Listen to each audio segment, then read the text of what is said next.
माथेरानचे 2 भाग तर पाहिलेच. आता आपण पाहू तिसरा भाग. तिसऱ्या भागात आम्ही दुसऱ्या नवीन धबधब्यावर जाणार होतो म्हणून गाडीवर बसलो आणि आलो नवीन धबधब्यावर. तुम्ही धबधबा बघू शकता, काय जबरदस्त आहे. एकदम नितळ पाणी एवढ्यावरून आणि सगळी हिरवळच हिरवळ सगळीकडे आणि समोर हा नजारा. क्या बात है भाई. आणि एवढं असल्यावर पोरं काय ऐकतात का मग? पोरं झाले चालू एकदम एन्जॉय करायला. पोट्टो को क्या खाली एंजॉय होना, फिर मैं क्या देखो ऊपर जाते जाते घसरते घसरते एकदम नीचे आ गए. अपना हिंदी मराठी सब मिक्स रहता है भाई. ये ज़्यादा टेंशन लेने का नहीं. ये लोग बोले भाई हम लोग तेरे को उठाते, मैं बोला उठा के दिखाओ.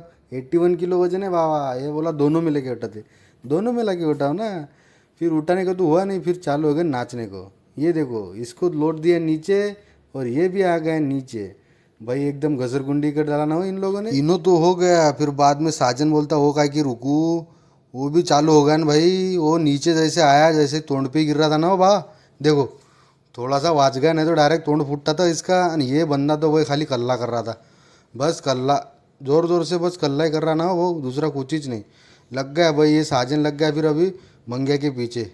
मंग्या को नीचे ओढ़ता बोला मैं बोला फिर ओढ़ भाई, मैं यही वीडियो निकालने के लिए.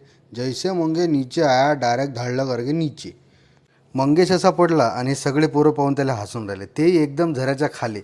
एक नंबर एन्जॉय झाला. माथेरानला आलो, ट्रिप एकदम सक्सेसफुल. नंतर निघालो आम्ही परत घराकडे. चला रे म्हटलं आपापल्या गाळा गाळा आणि घराकडे निघा.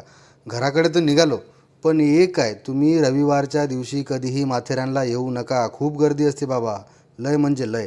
त्याच्यानंतर आम्ही थांबून एका धाब्यावर जेवणं केले आणि शेवटचा व्हिडिओ घेतला आणि निघालो घराकडे. चला मग भेटू आता पुढच्या व्हिडिओत.